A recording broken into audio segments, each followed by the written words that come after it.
kami bersyukur buat pagi hari ini. Bersyukur Tuhan kalau kami boleh dikumpulkan di tempat ini. Kami rindu Tuhan, duduk diam di bawah kaki Tuhan. Terima kasih buat anugerah-Mu, kekuatan, kesehatan. Tuhan urapi anak-Mu yang akan hari ini membagikan firman Tuhan. Supaya bukan dengan hikmat manusia, tetapi oleh kuasa Tuhan, kuasa Roh Kudus firman Tuhan diberitakan. Kami mengikat setiap kuasa-kuasa jahat di udara yang mau mencuri daripada firman Tuhan. Sungguh, biarkan kami mengalami perjumpaan ilahi dengan-Mu Tuhan, lewat firman-Mu yang disampaikan. Dalam nama Yesus Kristus, mari setiap semua kita yang percaya, kita berkata, amin. Haleluya. Bapak Ibu silakan duduk. Apa kabar? Haleluya. Udah lama gak ketemu, ada banyak wajah-wajah baru ya. Saya juga mengucapkan terima kasih buat para pemimpin di tempat ini yang memberi kesempatan buat saya sharing, juga buat saudara-saudara yang mungkin mendengar atau melihat lewat YouTube. Nah saudara, hari ini saya dikasih tema, sebuah tema yang sangat luar biasa sekali, Freedom from Sin. Oke, berapa banyak di sini Bapak Ibu yang hidupnya sudah merdeka dari dosa? Nggak ada ya? Ada? Cuma satu. Haleluya. Saudara, ada banyak kita sepanjang kita hidup, ya kita bergumul sama dosa, benar ya? Kayak, aduh dibilang kalau dari umur kekristenan kok udah lama, tapi kok hidup masih ada jatuh bangun kan? Lagunya ya, aku masih seperti yang dulu, nggak berubah, saudara. Nah hari ini saya mau sharing apa yang Tuhan taruh di hati saya ketika saya mendapat tema ini. Nah saudara, kita sebelum bahas merdeka dari dosa, kita harus tahu dulu apa itu dosa.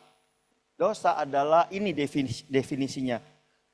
1 Yohanes 3 ayat 4 berkata, setiap orang yang berbuat dosa melanggar juga hukum Allah. Sebab, apa saudara? Dosa ialah pelanggaran hukum Allah. Nah sampai sini berapa banyak Bapak Ibu yang kayaknya familiar, kita sering lakukan, sering melanggar. Atau ada yang nggak tahu, melanggar apa ya Pak? Nah Keluaran pasal yang ke-20 ayat 1 sampai yang ke-17, kalau Bapak Ibu nanti baca di rumah, Bapak akan temukan ada Taurat. Jangan ada padamu Allah lain di hadapanku, jangan membuat patung ukiran atau pahatan, dan jangan menyembah sujud padanya. Jangan menyebut nama Tuhan dengan sembarangan. 4 apa? Ingatlah hari Sabat dan kuduskanlah. 5, hormatilah ayah dan ibumu supaya panjang usiamu di bumi. 6 apa? Jangan membunuh, jangan berzina, jangan mencuri, jangan mengucapkan saksi dusta, dan jangan mengingini milik sesamamu manusia. Waduh, saya kalau saya renungin, seringkali setiap hari hampir kita gagal lakukan ini, betul ya. Dan firman Tuhan berkata begini saudara, dosa itu adalah pelanggaran hukum Allah. Dan akibat dosa, maut saudara.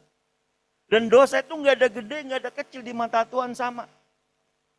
Satu sekali Tuhan berkata gini, barang siapa melihat seorang wanita dan menginginkannya dalam hatinya, dia sudah berzina dengan wanita itu. Wah, ngeri saudara. Ya, dan upah dosa maut. Oke. Nah, kalau sampai di sini saudara, saya percaya banyak kita masih sering kayak jatuh bangun dalam dosa. Benar ya? Walaupun kita bilang, aduh Tuhan aku mau, gagal. Aku mau, gagal. Ya. Nah, lebih lanjut lagi, dosa itu apa saudara? Nah, dosa menurut bahasa aslinya pakai kata hamartia. Hamartia itu apa saudara? Melenceng dari sasaran. Jadi kalau ada orang belajar panah, ya dia kan ada tengah-tengahnya ada merah, terus ada lingkaran-lingkaran. Waktu dia tidak tepat sasaran, itu sudah dosa. Nah tahukah saudara bahwa hidup saudara itu didesain oleh Tuhan dengan sebuah purpose. Jadi semua kita hari ini yang hadir di tempat ini, Tuhan punya tujuan dan maksud. Waktu saudara melenceng dari tujuan dan maksud Tuhan, dosa. Jadi dosa bukan cuma sekedar kita buat sesuatu, tapi ketika kita nggak mencapai sasaran yang Tuhan mau, dosa. Ya, lalu dari kata hamartano. Dosa itu artinya kehilangan jati diri. Kita nggak tahu lagi siapa diri kita yang sesungguhnya. Saudara, makanya banyak kita yang suka lupa diri. Atau yang lebih parah nggak tahu diri, saudara. Ya, wah pokoknya itu kita, saudara. Dan itu Tuhan bilang adalah dosa. Dosa itu seperti Lukas 15 kalau saudara pernah baca seorang anak. Dia adalah seorang anak, saudara, dia harusnya ahli waris, lalu satu saat belum waktunya dia terima warisan, dia bilang sama bapaknya, "Papa beri bagian yang menjadi milikku."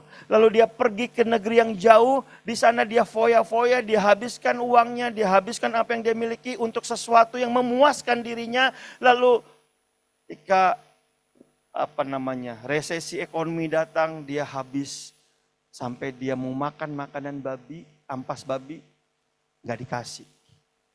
Sampai dia bilang, "Tuhan, betapa banyak hamba-hamba di rumah Bapakku yang hidupnya jauh lebih baik dari ini." Ya, dia kehilangan jati dirinya. Waktu dia mau ketemu bapaknya, saudara, dia bilang gini, "Asal aku jadi pekerja Bapak. Asal aku bisa dapat makan." Tapi hari itu Bapak pulihkan jati diri orang ini. Saudara tahu gak saudara, ada dua hal yang kita suka nggak sadar dalam hidup kita karena akibat dosa. Yang pertama, bukan cuma berbuat dosa, kita nggak punya tujuan hidup. Yang kedua, kita kehilangan jati diri, gambar diri kita rusak. Amin. Saudara, itu sebabnya hari ini saya rindu untuk kita semua ngalamin kuasa firman Tuhan. Apa yang Tuhan janjikan buat hidup saudara. Kalau hari ini saudara datang berbeban berat, izinkan Tuhan jamah hati kita. Amin. Nah, Roma 8 pasal yang pertama ayat yang kedua berkata demikian. "Demikianlah sekarang tidak ada lagi penghukuman bagi mereka yang ada di dalam Kristus Yesus." Saudara, puji Tuhan hari ini firman Tuhan berkata enggak ada lagi penghukuman di dalam Kristus Yesus. Masalahnya, saudara ada di dalam Kristus enggak? Loh, kenapa Pak bisa nggak ada penghukuman di dalam Kristus Yesus? Karena firman Tuhan berkata, "Roh yang memberi hidup telah memerdekakan kamu dalam Kristus dan dari hukum dosa dan hukum maut." Kalau kamu ada dalam Kristus, hukum dosa dan hukum maut nggak berlaku atas kamu. Saudara tahu apa yang disebut hukum? Hukum itu adalah sesuatu yang punya kekuatan pasti. Misalnya, hukum gravitasi. Maka di seluruh bumi ini, setiap barang yang kita lempar ke atas akan jatuh ke bawah. Seluruh bumi ini. Tapi saudara bilang, ada loh Pak, yang udah di atas tapi nggak jatuh. Misalnya, burung Pak, dia bisa terbang. Misalnya, pesawat Pak, helikopter Pak, dia bisa terbang loh Pak. Betul. Dia terbang selama ada tenaga yang mendorong dia untuk tetap bertahan. Amin. Nah, tahukah saudara ketika saudara hidup, hukum dosa narik saudara ke bawah. Dia tarik saudara untuk saudara jatuh dan berbuat dosa dan akibatnya saudara akan mati. Mengalami kematian yang kekal. Tapi ada satu hukum lain yang membuat saudara enggak jatuh ketika ditarik. Itu adalah hukum roh. Amin. Nah, hukum roh ini adalah kalau kamu ada di dalam Kristus, maka hukum roh akan berlaku atas kamu. Nah, bagaimana saudara cara supaya saudara memiliki roh atau hidup di dalam roh? Karena kalau saudara hidup dalam roh, saudara nggak akan binasa. Amin. Nah, Efesus pasal yang kedua ayat yang keempat bilang begini, saudara. Efesus pasal yang kedua ayat yang keempat berkata begini. "Tetapi Allah yang kaya dengan rahmat oleh karena kasih-Nya yang besar yang dilimpahkannya kepada kita telah menghidupkan kita bersama-sama dengan Kristus." Amin saudara. Sekalipun kita telah mati oleh kesalahan-kesalahan kita. Nah, saudara percaya ini dulu nggak saudara? Karena pergumulan saudara itu percaya atau enggak? Punya iman enggak? Bahwa kalau saudara percaya sama Kristus, saudara beroleh hidup yang kekal. saudara percaya sama Kristus, saudara diselamatkan. Sebab barang siapa yang percaya, kamu telah pindah dari dalam maut ke dalam hidup yang kekal. Amin saudara. Kok saudara mukanya masih sedih aja, padahal saudara percaya sama Yesus? Bahkan bukan cuma hidup yang kekal, dan di dalam Kristus Yesus. Apa saudara? Ia telah membangkitkan kita juga dan memberikan tempat bersama-sama dengan Dia di surga. Supaya pada masa yang akan datang, Ia menunjukkan kepada kita kekayaan kasih karunia-Nya yang melimpah-limpah sesuai dengan kebaikannya terhadap kita dalam Kristus. Tuhan bukan cuma selamatkan saudara, Dia mau memberkati saudara dengan kekayaan yang melimpah-limpah. Ada amin saudara. Tapi pertanyaannya sederhana, saudara percaya nggak? Loh, perkara percaya ini susah loh saudara. Didebatkan bertahun-tahun. Saudara percayakah saudara, kalau kamu percaya bahwa Yesus telah datang ke dunia, Dia mati di kayu salib untuk menembus dosa-dosamu, dan bukan cuma Dia mati, Dia bangkit pada hari ketiga dan duduk di sebelah kanan Allah Bapa dan memerintah. Saudara percaya nggak? Kalau saudara percaya, firman Tuhan berkata, kamu diselamatkan. Nah seringkali saudara, kita suka ngomong, kalau gitu enak banget. Percaya doang Pak, enak banget Pak. Gampang banget jadi orang Kristen, gratis, selamat, nggak usah ngapa-ngapain. Gampang banget. Saudara saya kasih tahu, keselamatan itu bukan gratis. Keselamatan itu bukan murahan. Keselamatan itu sangat mahal, saking mahalnya kita nggak bisa beli. Saking mahalnya kita nggak bisa tebus. Saking mahalnya kita nggak mampu peroleh dengan kekuatan kita. Amin. Mahalnya di mana? Ibrani bilang begini saudara. Dan hampir segala sesuatu disucikan menurut hukum Taurat dengan darah dan tanpa penumpahan darah tidak ada pengampunan. Tahukah saudara, untuk saudara ditebus, Yesus harus disiksa, harus mengalami hal-hal yang paling terkutuk. Dia disalibkan, dia dicambuk, dia ditikam oleh tombak. Dan oleh bilur-bilurnya kamu boleh peroleh kesembuhan. Tahukah saudara, saudara gak akan pernah sanggup dan mampu untuk menebus diri saudara. Makanya Yesus datang ke dunia. Dia mati di kayu salib buat tebus saudara. Dia cuma minta satu saudara. Percaya. Percaya aja kita kadang susah loh saudara. Saya berdoa saudara hari ini. Supaya saudara percaya. Karena begitu saudara percaya. Saudara merdeka dari dosa. Kenapa? Karena semua hutang dosa saudara sudah dihapus oleh Yesus. Saya suka ini saudara. 1 Yohanes 1 ayat 9 bilang gini. Jika kamu mengaku dosa, maka Ia setia dan adil. Kayaknya saudara hafal semua. Ini memang ayat hafalan saudara di gereja ya. Ia akan mengampuni kamu dari segala dosa dan menyucikan kamu dari segala kejahatan. Nah kata mengampuni kamu itu katanya pakai kata perfect tense. Artinya dulu, sekarang, akan datang, Dia ampuni semua saudara. Ih saudara bilang haleluya Bapak Pendeta. Kita boleh buat dosa semau-maunya kita. Enggak saudara. Enggaknya gini saudara. Iya, kamu buat dosa, Tuhan udah ampunin semua kok. Sampai yang akan datang. Masalahnya ini, kamu percaya sungguh gak dalam Yesus? Kalau kamu percaya, kamu akan berhenti berbuat dosa. Kenapa? Karena firman Tuhan bilang gini, saya gak sempat buat karena terlalu banyak nanti keder saudara. Tapi firman Tuhan bilang gini, barang siapa percaya kepadaku dari dalam hatinya, akan mengalir aliran air kehidupan. Kalau kamu percaya kata Tuhan, aku akan memberikan kepada kamu hati yang baru. Roh yang baru. hati yang keras akan aku jauhkan daripadamu. Jadi tadinya kalau saudara nggak percaya Yesus, saudara tegar tengkuk.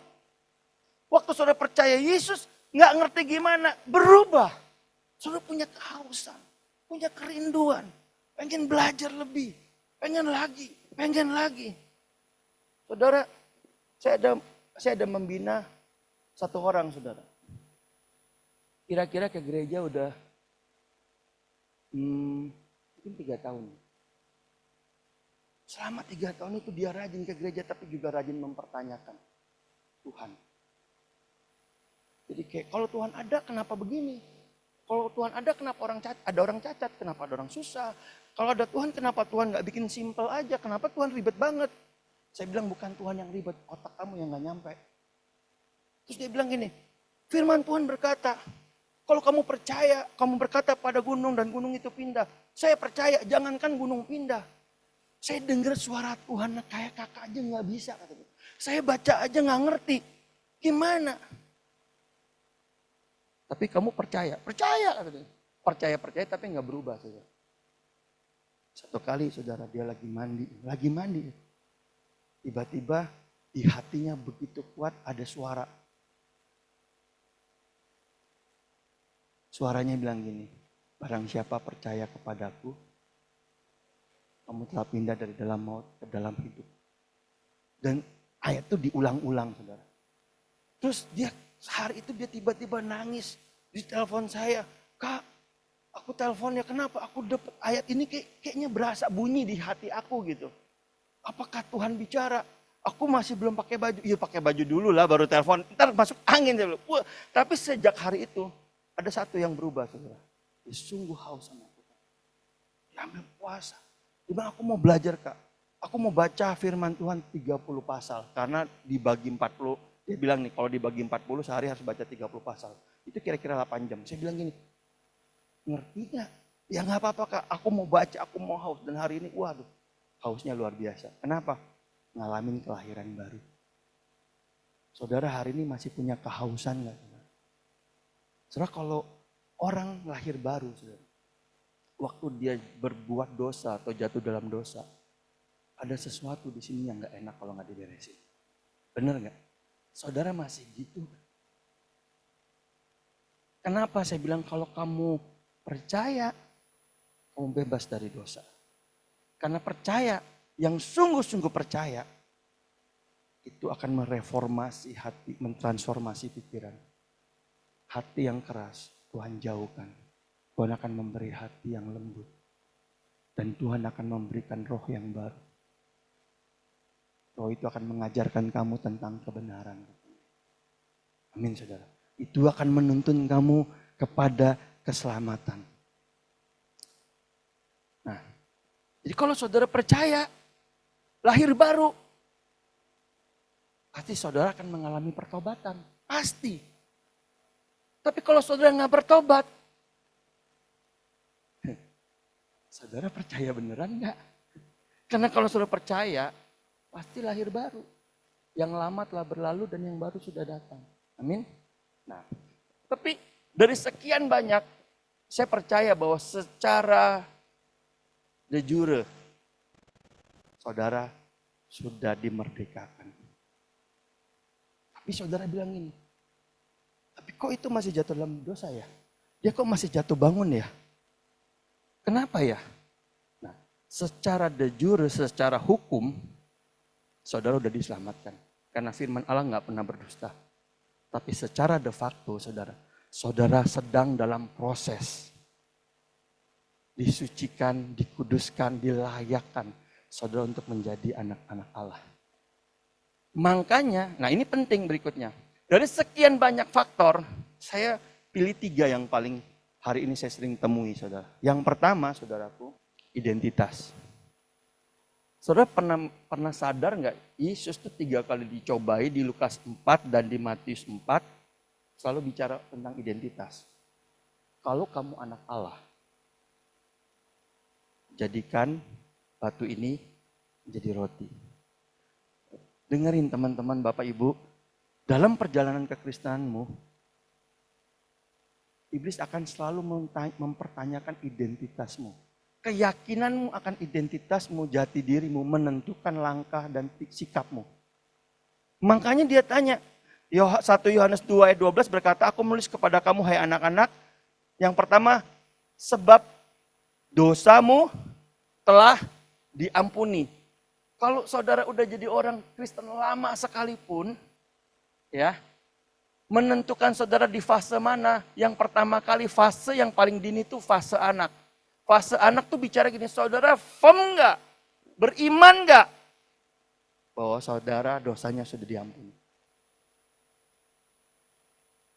Kalau saudara yakin dosa saudara diampuni, saudara nggak hidup dalam penuduhan lagi, maka semua potensi saudara, semua kerinduan saudara akan Tuhan, semua karunia saudara akan yang Tuhan beri akan berbuah. Makanya banyak orang kalau disuruh pelayanan, jawabnya apa coba? Mas pelayanan mas, jangan saya belum siap. Bener gak? Ayo dong, bu pelayanan bu, jangan saya. Masih suka yang duniawi. Maaf, yang lain aja. Saudara tahu gak? Saudara dipilih Tuhan dan untuk menembus saudara, dia pakai nyawanya sendiri.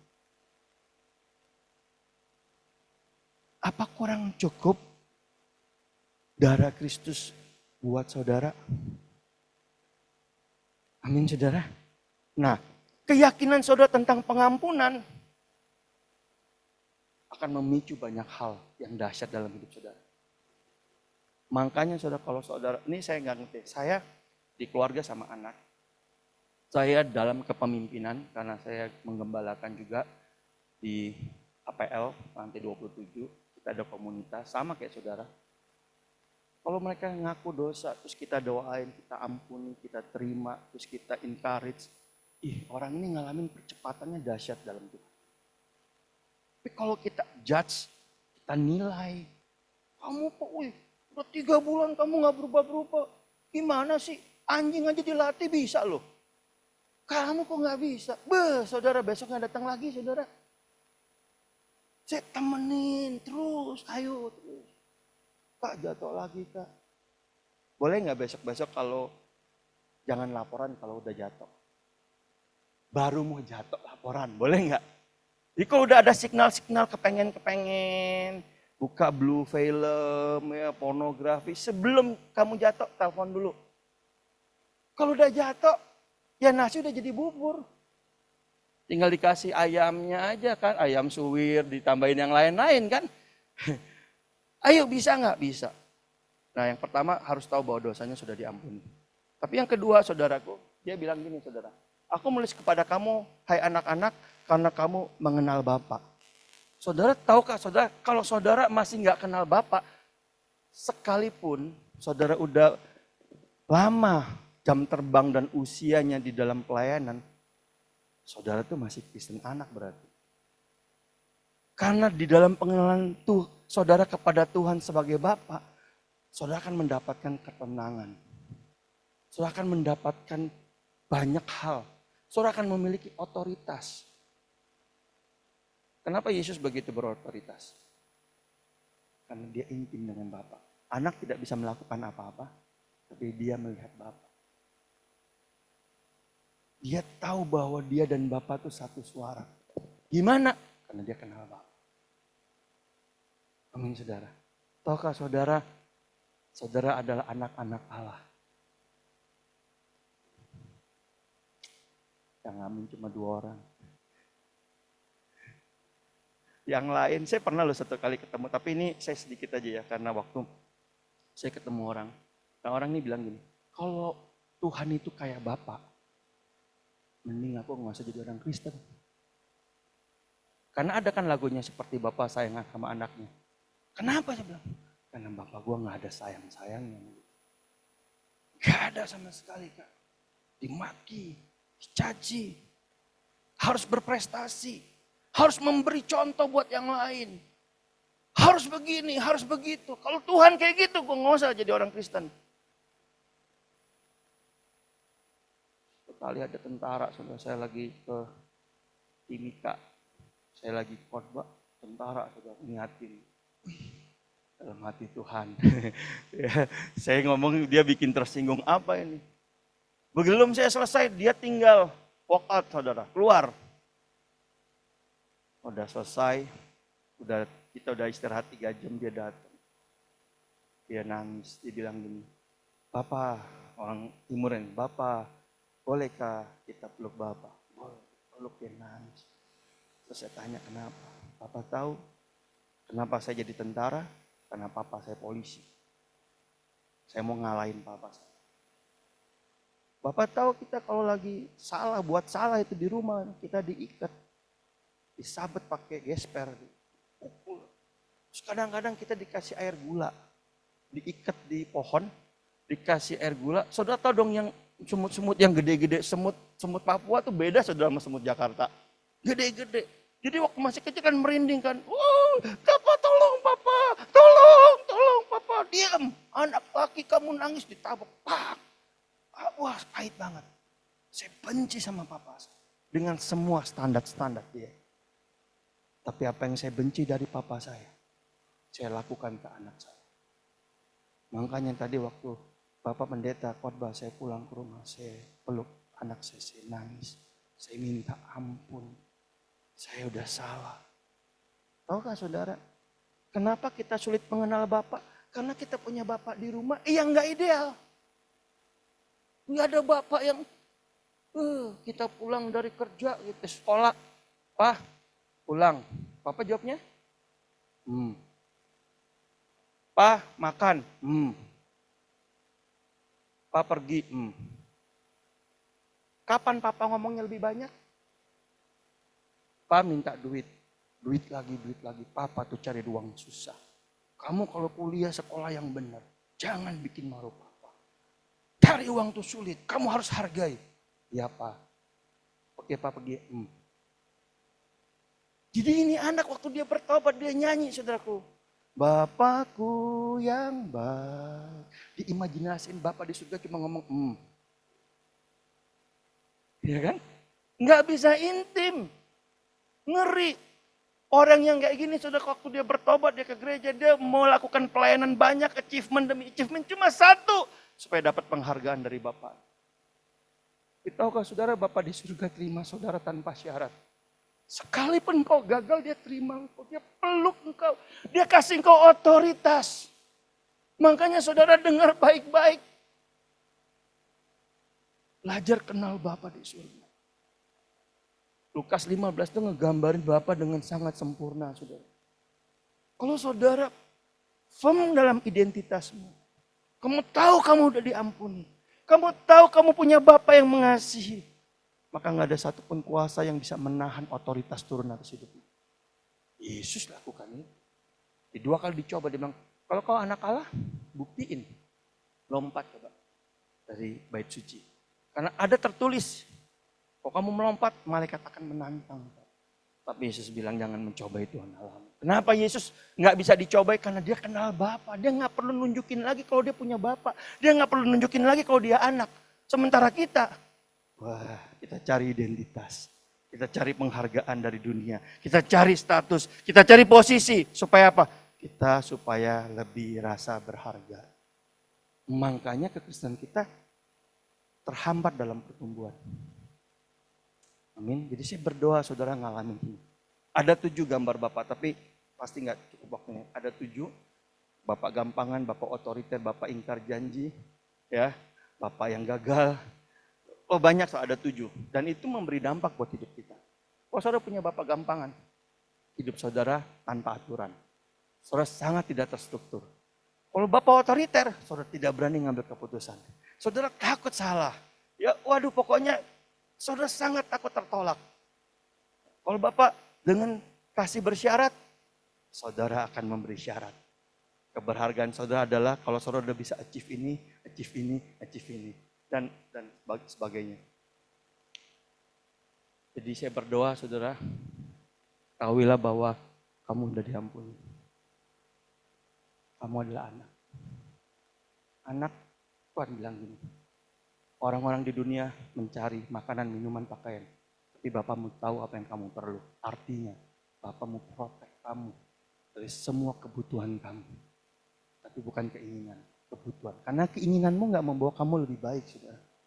Nah yang kedua, saudara, ya dari trauma masa lalu. Apa yang buat kamu bisa up and down, jatuh dalam dosa, bangkit, jatuh dalam dosa? Karena ada trauma-trauma di masa lalu. Nah saya nggak tahu gimana, saudara. Aduh, saya ketemu orang-orang yang punya trauma masa lalu. Itu kalau udah mentok emosinya muncul gitu. Waduh, ngomongnya kasar. Wah, lu nggak tahu gua orang apa, lu nggak tahu masa lalu gua apa. Saya tahu, mantan preman kan. Saya tahu, dulu broken home kan. Saya tahu, pernah tertolak kan. Saya paham. Tapi di firman Tuhan, siapa di dalam Kristus, dia adalah ciptaan baru. Yang lama sudah berlalu dan yang baru sudah datang. Kamu tahu nggak seberapa berharganya kamu sampai Yesus tebus kamu? Kamu tahu nggak? Kamu tuh nggak didesain untuk jadi orang emosional. Kamu didesain sama Tuhan supaya lewat kamu nama Tuhan dipermuliakan. Ini terus, wah, gebrakmu. Oke, mulai hari ini saya tidak ada lagi di gereja ini.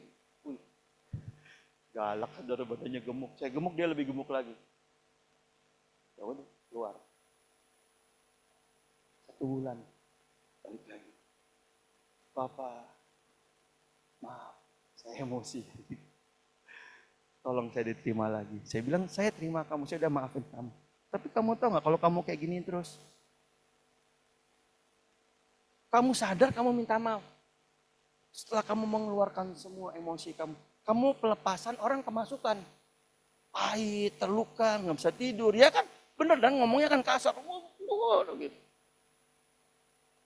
Ya, hari ini pulih juga. Satu doa. Off dulu dari semua pelayanan. Kenapa? Karena kamu membangun keberhargaanmu di atas dasar pelayanan. Kamu mencari pujian. Waktu kamu nggak dipuji, kamu marah.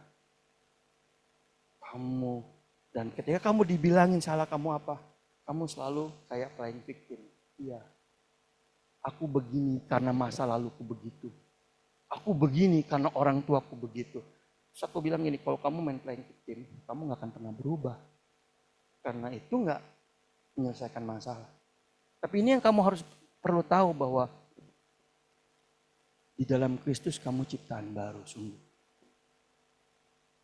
Sungguh. Kita ini buatan Allah diciptakan dalam Kristus Yesus untuk melakukan pekerjaan baik yang Dia persiapkan sebelumnya. Dan Ia mau kita hidup di dalamnya. Berubahlah. Karena waktu kamu berubah, semua potensimu akan muncul. Jangan terlalu lihat masa lalu. Tuhan aja udah lupa sama dosa-dosa kamu. Kenapa kamu mesti ingat? Saya aja udah maafin kamu. Meskipun saya pendeta, kamu bentak-bentak sebulan yang lalu, saya udah maafin. Kok bisa? Kan mau serupa Kristus. Saudara kalau difitnah, dimarah-marahin, dimaki-maki, saudara kesel nggak? Tapi kan saudara juga yang kalau nyanyi, mau sepertimu Yesus, bener gak? Loh, Yesus ngalami loh saudara. Yesus tuh nggak ada salah. Dia ngomong kebenaran terus dilemparin batu. Nggak ada salah, tapi dia alami semua. Cuma untuk nunjukin, gini loh caranya. Tapi kita bilang, mau seperti Yesus. Kalau ribut, nggak mau ngalah. Di rumah tangga sama, pokoknya nggak bisa, dia harus minta maaf duluan. Kalau dia nggak minta maaf, gue juga nggak mau. Ini di tempat saya, kalau di sini mah enggak. Sini masih lihat harmonis-harmonis ya suami istri. Iya saudara, sungguh. Ini mau seperti Yesus. Nah, yang kayak gini nih, dari sekian banyak saya pilih 3. Yang pertama tadi identitas, yang kedua apa? Masa lalu dan trauma. Nah, yang ketiga, saudara. Nah, khawatir. Sini ada yang khawatir. Saya pikir cuma saya doang, saudara. Ya khawatir wajar saudara. Tapi khawatir yang dimaksudin ini saudara. Khawatir saudara sampai nggak bisa tidur. Mikirin ntar ini gimana ya. Ini kayak mana ya. Kayak pikiran saudara benar semua aja. Wah nanti kalau gini gimana. Waduh. Nah, saya mau bahas ini mulai dari 2 Timotius 1 ayat 9. Ayatnya bilang gini. Dialah yang menyelamatkan kita dan memanggil kita dengan panggilan kudus. Holy calling. Bukan berdasarkan perbuatan kita, melainkan berdasarkan maksud dan kasih karunia-Nya sendiri yang telah dikaruniakan kepada kita dalam Kristus Yesus sesuai permulaan zaman. Sebelum permulaan zaman. Berarti dalam penciptaan saudara, Tuhan punya maksud dan tujuan. Setuju nggak? Sesuai kasih karunia-Nya. Saya kasih contoh saudara. Saya ini misalnya karyawan Pak Pur. Pak Pur bilang gini, Pak Taufik pergi ke Batam ya, lihat cabang di sana. Dari Batam kamu terbang ke Surabaya, lihat. Coba kamu ke Singapura lah, kita jejakin siapa tahu kita mau buka di sana. Coba kamu survei. Saya perlu khawatir naik tiket apa, naik pesawat apa, uang nginep di mana, uang makan mana, perlu khawatir nggak? Kenapa? Udah disiapin dong. Saya kan nggak perlu gesek cash atau payment letter. Waduh, kayaknya gue mesti payment letter nih. Kenapa? Pak Pur suruh pergi ke Batam, pergi gini. Nggak mikir tuh dia tuh. Ya dia mikir dong. Bener nggak saudara? Tapi kita ketawa, tapi kita treat Tuhan kayak gitu. Tuhan ciptain saudara, punya tujuan, punya maksud, tapi saudara mikirnya gini, waduh ke depan gimana ya, nanti ini gimana, wah kacau nih gini-gini. Emang kalau Tuhan udah persiapin saudara untuk tujuan, terus Tuhan gak sediain semua yang saudara perlu. Sediain. Tapi kita takut Tuhan lupa. Maklum Tuhan sibuk. Lupa pasti nih, saudara doa yang kencang. Padahal Tuhan udah prepare semua. Makanya Matius 6 ayat yang ke-31-34 saya percaya saudara udah hafal semua ayat ini saudara. Sebab itu janganlah kamu khawatir dan berkata, apakah yang akan kami makan, apakah yang akan kami minum, apakah yang akan kami pakai, semua itu dicari bangsa yang tidak mengenal Allah. Tetapi Bapa di surga tahu apa yang kamu memerlukannya semua itu. Tetapi carilah dahulu kerajaan Allah dan kebenarannya. Maksudnya bukan pelayanan. Jangan identikin carilah kerajaan Allah dan kebenarannya itu sama dengan pelayanan. Carilah kerajaan Allah dan kebenaran sama dengan gini. Kamu tahu maksud dan tujuan kamu hidup apa. Maksud dan tujuan saudara hidup itu apa. Waktu kamu tahu, Tuhan akan tambahin semuanya. Waktu kamu hidupin itu, Tuhan akan tambahin semua. Nah seringkali kita nggak tahu maksud dan tujuannya Tuhan apa, tapi kita so tahu. Kita yang ngatur Tuhan. Tuhan coba kalau kayak gini lebih bagus deh. Tuhan ngerti nggak sih? Ngerti nggak sih? Harusnya gini dong Tuhan. Kayak kita lebih ngerti dari Tuhan. Makanya kita ngalamin berbagai-bagai pencobaan. Cari dulu. Saya banyak konseling anak-anak muda yang mau merit. Saya bilang gini. Kamu tahu nggak tujuan pernikahan apa? Tujuan pernikahan bukan kamu memiliki aku memiliki kamu loh. Manusia itu Tuhan berfirman beranak cuculah dan bertambah banyak supaya bumi penuh kemuliaan. Jadi kamu menikah tujuannya kemuliaan Tuhan. Tujuan kemuliaan Tuhan. Kalau kamu udah ngerti tujuannya kemuliaan Tuhan, semua Tuhan tambahin. Kalau nggak itu berantem. Berantem saudara. Waduh. Cekcok. Pendetanya tidur jam 2 pagi, datang ke rumah. Wah. Kenapa? Enggak tahu. Dia egois. Lu harusnya gini dong, istri tuh harusnya gini, suami harusnya gitu. Lu mau apa? Tahu nggak gue udah capek ngurus anak. Ya udah gantian yang cari duit gue ngurus anak sekarang. Wih, suaminya ngomong gitu sudah. Ya gantian. Itu sekali lagi di tengah.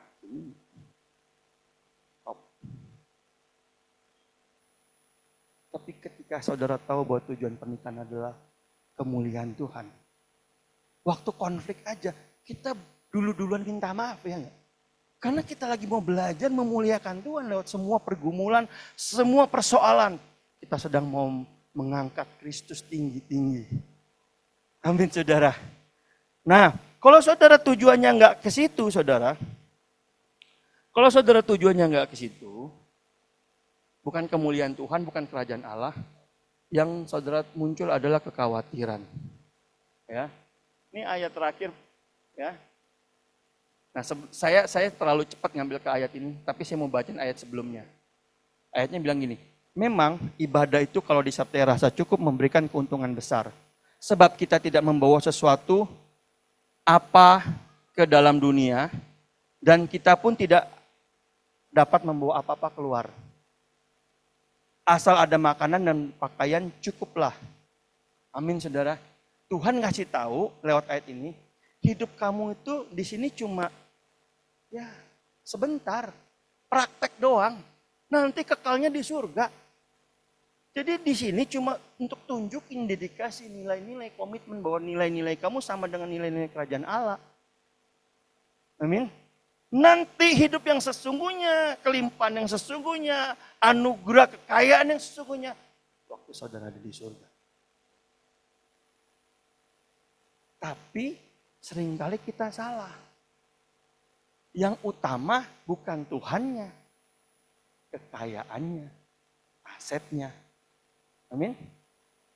Salah tujuan. Wih, saudara diumpanin terus kan, wah terus, lu lebih giat lagi, lebih sungguh lagi. Toto udah umur 70. Waktu ketemu Tuhan, Tuhan tanya, udah ngapain aja? Nyari duit Tuhan, nyari emas. Tuhan bilang, ya emas mah di surga mah cuma jalanan. Saudara nangkep maksud saya? Nah, ayat berikutnya bilang gini, ya 1 Timotius 6 ayat 9 misalnya. Dia bilang gini, tetapi mereka yang ingin kaya jatuh ke dalam pencobaan. Ke dalam jerat, ke dalam berbagai-bagai nafsu yang hampa dan yang mencelakakan, yang menenggelamkan manusia ke dalam keruntuhan dan kebinasaan. Mereka yang apa? Ingin kaya. Kalau kaya boleh nggak? Dosa nggak? Nggak dosa saudara. Saudara mah senang. Kita mah pendeta senang kalau saudara kaya. Ada 10 orang kaya, pendetanya orang kaya ke-10, ke-11. Senang. Tapi kalau ingin kaya ini problem. Karena belum kaya tapi ingin.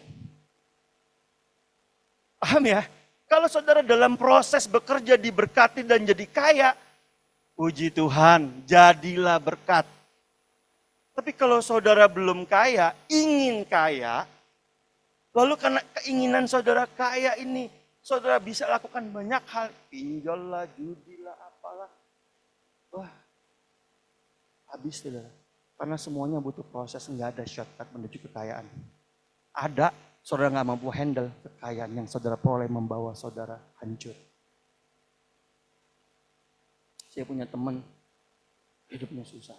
Untuk nyewa rumah aja, sampai dia harus minjem pinjol.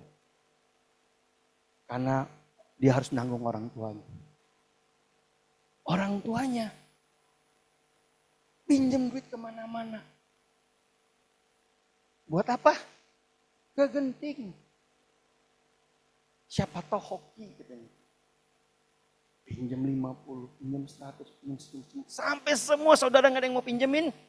Dia balik pulang ke rumah, dia bilang sama anaknya. Anak harus jadi anak yang berbakti. Hormati orang tuamu. Iya papa, apa? Pinjemin pinjol lagi dong. Buat apa? Kali ini papa beruntung. Pasti. Kemarin tuh papa salah. Kali ini kamu ikut papa ke genting, jagain di sebelah. Kalau papa udah mulai nafsu, ingetin papa. Kok kita udah menang, cepat ajak pulang. Ini anak nangis saudara. WA saya pagi-pagi. Gue sedih. Papa kayak gini. Kenapa? Ingin cepat kaya. Ingin kaya. Tapi kalau dalam perjalanan saudara kerja sungguh keras, Tuhan berkati saudara jadi kaya. Puji Tuhan saudara, kita mah bahagia. Kenapa? Karena akar dari segala kejahatan adalah cinta uang. Sebab oleh memburu uanglah, kata firman Tuhan, beberapa orang telah menyimpang dari iman dan menyiksa dirinya dengan berbagai-bagai duka. Amin. Saya sudah selesai, saudara. Saya sudah selesai. Saya mau simpulin ini, saudara. Yang pertama, saudara, di dalam Kristus, ketika kamu percaya, kamu sudah dimerdekakan dari dosa. Kamu sudah ditebus dari cara hidupmu yang lama oleh darah yang mahal, darah Yesus. Tapi yang kedua, saudara, kalau hari ini kamu masih jatuh bangun dalam dosa, bergumul, ada 3 yang ingin terjadi. Kamu gak yakin dengan identitasmu, bahwa kamu sudah diampuni dan kamu adalah anak, kamu punya trauma masa lalu, punya kemarahan tersimpan, kekecewaan, dan yang ketiga, kamu cinta uang karena kamu khawatir akan masa depan, takut gak cukup. Nah hari ini saudara, di bawah anugerah Tuhan, mari kita datang, kita sembah Dia. Mari buka hatimu, karena keterbukaan adalah awal pemulihan. Gak usah buka ke saya, buka ke Tuhan aja. Responi Dia saudara. Amin. Ya, mari kita datang ke Tuhan, kita tundukkan kepala. Ku yakin Engkau setia.